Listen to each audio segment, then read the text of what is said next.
एक घर में नीतू अपनी माँ आशा के साथ रहा करती थी। उनके घर में पलक नाम की एक नौकरानी काम किया करती थी।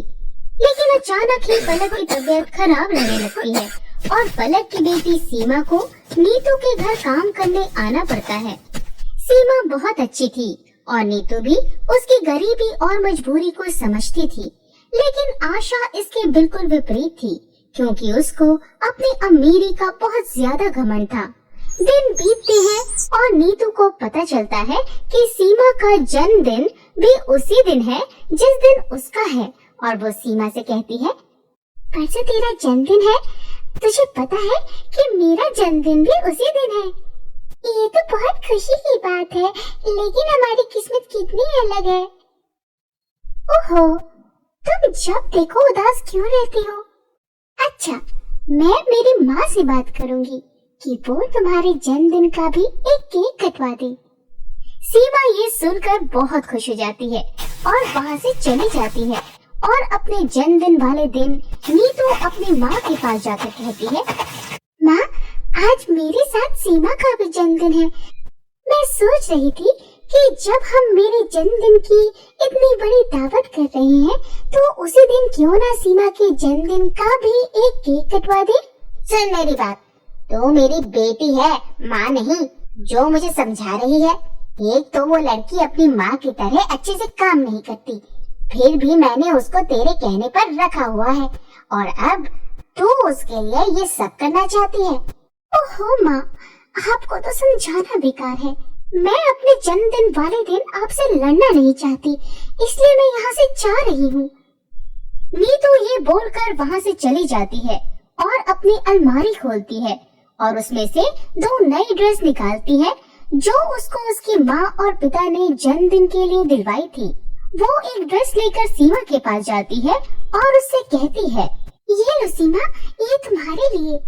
आज तुम्हारा भी जन्मदिन है, तो ये एक ड्रेस तुम मेरी तरफ से रख लो। एक ड्रेस मुझे पापा ने दिलवाई, एक माँ ने, और मैं तो जन्मदिन पर एक ही ड्रेस पहन पाऊंगी, तो ये एक तुम रख लो, मेरी तरफ से जन्मदिन का उपहार समझकर। तुम कितनी अच्छी हो नीतू, मैं ये जरूर पहनूंगी। तुमने इतने प्यार से जो दी है, लेकिन मेरे पास ऐसा कुछ नहीं जो मैं तुमको दे सकूं। तुम मेरे लिए अपने हाथों से बर्थडे का एक केक बना दो, मेरे लिए वही उपहार होगा, ठीक है ना? नीतू वहाँ से चली जाती है। तभी वहाँ आशा आती है और कहती है, सुन सीमा, आज नीतू का जन्मदिन है, तो सब काम जल्दी खत्म कर ले और पूरे घर को अच्छे से चमका और सजा दे। हर कोना चमकना चाहिए, समझी ना तू? मुझे शिकायत का कोई मौका ना मिले।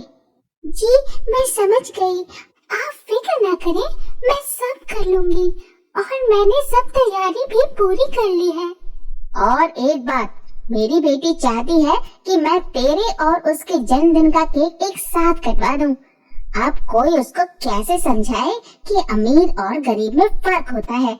मेरी बेटी भोली है, वो तुम जैसे गरीबों की आदत को नहीं समझती है, इसलिए मैं चाहती हूँ कि नीतू के जन्मदिन की पार्टी पर तू उसके सामने न आए, वरना उसका सारा ध्यान तुझ पर होगा और वो पार्टी को एंजॉय नहीं कर पाएगी।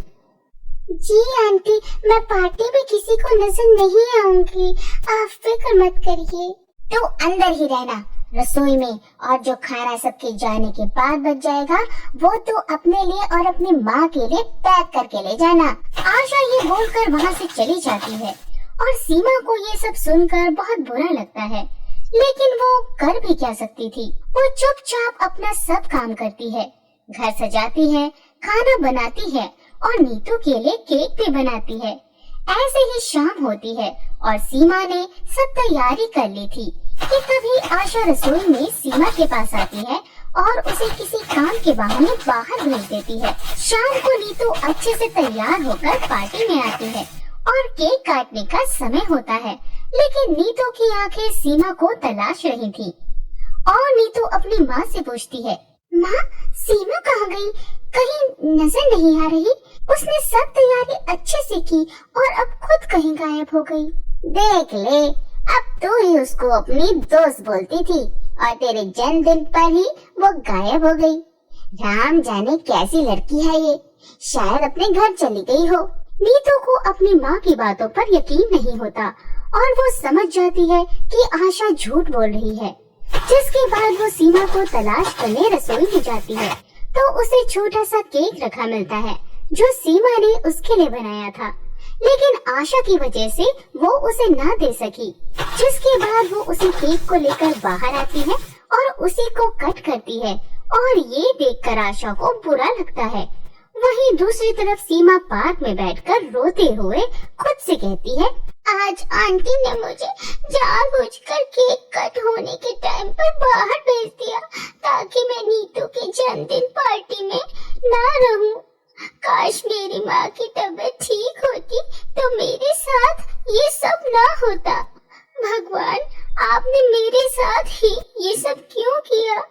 माँ बीमार है और एक दोस्त बनी, लेकिन उसकी माँ भी हमको साथ नहीं रहने देती। सीमा रो रही थी कि तभी वही आसमान से गुजर रही एक परी उसे रोते हुए देखती है और उसके पास आती है। क्या हो गया है, तुम क्यों रो रही हो? आप तो परी हैं, लेकिन परी तो आसमान में रहती है, फिर आप नीचे कैसे? मैं बादलों पर उड़ रही थी, लेकिन तभी मेरी छड़ी नीचे गिर गई। बस उसी को तलाश कर रही हूँ। उसके बिना मैं परीलोक वापस नहीं जा सकती। कोई बात नहीं, मैं आपकी मदद करती हूँ। सीमा ये बोलकर उसके साथ परी की छड़ी तलाश करवाती है और छड़ी मिलने पर उसको दे देती है। जिसके बाद परी कहती है, मेरी समस्या तो तुमने हल कर दी, अब बताओ तुम्हारी क्या समस्या है? अब क्या बताऊं परी दीदी, आज मेरा जन्मदिन है और मेरी माँ बहुत बीमार है। मैं रोते हुए अपने घर नहीं जा सकती और मेरी मालकिन ने मुझे अपने घर से बहाना बनाकर कुछ देर के लिए निकाल दिया ताकि मैं उनकी बेटी के जन्मदिन पर वहाँ ना रहूं। बस इतनी सी बात, तुम फिक्र मत करो, मैं तुम्हारा जन्मदिन मनाऊंगी। ये बोलकर परी अपनी छड़ी घुमाती है और एक बड़ा सा केक प्रकट करती है और छड़ी घुमाकर सीमा को एक सुंदर सी ड्रेस भी पहना देती है। जिसके बाद जैसे ही सीमा केक कट करके खाती है तो परी कहती है, सीमा ये जादुई केक था, इसको खाने के बाद तुम सब काम मिनटों में कर सकोगी और तुम किसी भी बीमार इंसान को छू कर भी ठीक कर सकती हो। अब मैं चलती हूँ। दीदी आप सच में बहुत अच्छी हैं और मैं मेरी माँ को बस छू कर ठीक कर सकती हूँ और मालकिन का सब काम जल्दी जल्दी कर सकती हूँ जिससे वो मुझे और नहीं डांट लगाएंगी। जन्मदिन मुबारक हो सीमा, अब मैं चलती हूँ। परी ये बोलकर चली जाती है। जिसके बाद सीमा वापस पहले वाले कपड़ों में घर आती है और आशा उससे कहती है, कहाँ चली गई थी महारानी? तुझे शर्म नहीं? यहाँ सब काम पड़ा है, तुझे थोड़ी देर के लिए बाहर भेजा था और अब तू आ रही है। माफ करना मालकिन, मैं अभी जल्दी से सब काम कर देती हूँ। जल्दी से सब काम कर और फ्रिज में बचा कुचा खाना रखा है उसको खा ले और अपनी माँ के लिए भी ले जाना। आशा ये बोलकर जाने लगती है कि तभी उसका पैर फिसल जाता है और वो गिर जाती है। साथ ही उसके हाथ की हड्डी भी टूट जाती है, लेकिन सीमा उसको प्यार से छूकर ठीक कर देती है क्योंकि उसके पास परी की शक्तियाँ थीं। और ये सब देखकर आशा को अपनी गलती का पछतावा होता है और वो कहती है, मुझे माफ कर दे सीमा, मैं तुझे हमेशा नीचा दिखाती रही, लेकिन तूने आखिर मुझे सिखा ही दिया कि इंसान अमीर दिल से होता है, पैसों से नहीं। अब तू अपनी बीमार माँ के पास घर जा, मैं सब संभाल लूंगी। जी मालकिन, आप भी अपना ख्याल रखना। आशा सीमा की बात सुनकर अपने कमरे में चली जाती है और सीमा चुटकियों में घर का सब काम कर लेती है क्योंकि उसे परी ने ये शक्ति जो दे दी थी। जिसके बाद सीमा अपनी बीमार माँ के पास आती है और उसे प्यार से छूती है। जिसके बाद उसकी बीमार माँ अब धीरे धीरे ठीक होने लगती है और सुबह तक ठीक हो जाती है।